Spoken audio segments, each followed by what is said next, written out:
component that the dance troupe offers to its young people and the other generations is that we also provide a training school. Currently, the troupe has about 70 young people training on a weekly basis to learn how to become dancers like the young women that you just saw on stage. This evening, you're going to get the opportunity to view some of our youngest dancers performing a folk dance called the Coconut Shell Dance. The young people you will see on the stage, the youngest one performing tonight is 8 years old, and they have already been spending about 3 or 4 years training with the dance troupe. The Coconut Shell Dance is a folk dance, and it was actually created by a gentleman by the name of Rup. He resides in Connecticut. The dance was created originally as a one-man show. It was to provide entertainment during wedding ceremonies when the group was having the procession to the bride's house. The current day version of the dance is an equal number of partners between males and females, and the dance really kind of talks about the friendship and courtship of love and the playfulness of young people in the Cambodian culture. So please welcome the Coconut Shell Dance.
Props that the young people were using were actual real coconuts, and what usually happens is they take the coconut, shave all of the flesh and the meat out of the coconut, and then polish it. Cambodia people also use coconuts as decorations in the home, but the coconuts that you saw are actually real coconuts that have been polished and are used for entertainment and dance, as you saw it. In our dance, in the Cambodian repertoire, there's over 5,000 movements in what that we're supposed to learn as dancers in training in the dance. And for instance, I've been dancing for about 20 years, and I probably know about 1,500 of the movements out of the 5,000. In Cambodia, what they require of students who are training or dancers, the first level of what's equivalent to high school is that they would have to do an examination in performing all 5,000 movements in one dance. So it's equal to an hour and 45 minutes of performing in front of an audience of master teachers. We're not quite there yet, but the hope is that one day we will be able to have a diploma, although the Royal University in Cambodia does recognize us and respects us as a traditional Cambodian dance troupe, but the dancers in the troupe really aspire to one day be able to have a certificate diploma that states that they are a traditional Cambodian dancer. What I'd like to do for you is just a little bit of demonstration, and please feel free to follow with me, just so that you can kind of, when you see the young men and women dancing, kind of relating with them to what they're trying to express to you. I know that the lyrics are in Khmer, but if you're able to relate some of the hand gestures that I will demonstrate to you, that maybe you can kind of understand what they're trying to express.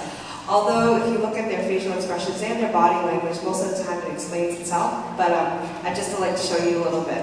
So the dance really has kind of two minds of thinking, is that we're really kind of in tune with the earth and Mother Nature, and so a lot of the movements talk about cycles of life, of rebirth, and kind of harvesting and things like that. And so you've seen already in the beginning, and maybe while I explain, you'll kind of be able to relate. But if you take your hand out and hold it in front of you like this, and you can say along with me, this is called Leah, which represents a leaf. Right? If you rotate your hand and then bring your index finger up, this is called Kabaji. Can you say that? Kabaji. And that's a bud or a sprout. Now, and so if you go back to Leah, and then you kind of take your 3 fingers and make a circle like this. Yeah. So that's also the bud or the sprout. And then if you rotate, you kind of go back to Leah, you rotate your wrist, and you open like that. That's Baka. That's a flower, a blooming flower. And if you take your middle finger and create a circle, and you rotate your wrist out, that's quite cool, which is a fruit. So this past summer we had the honor of having 2 master teachers from Cambodia come and spend their summer with us. And when he explained this cycle to us, he would say that you release the fruit, it falls back into the earth, and now the cycle goes again. So that's basic, that was 5 basic movements that, when you put into the context of the dance, in regards to what the lyrics are saying, and a combination of movements of the feet, it creates a whole other meaning. So that's where you get the 5,000 gestures from, with combinations of all of the basic movements that, then it kind of elaborates into this whole larger meaning.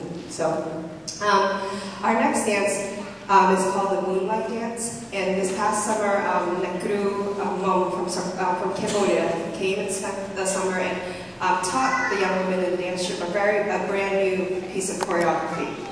The dance is a classical dance, which is similar to the first one you saw.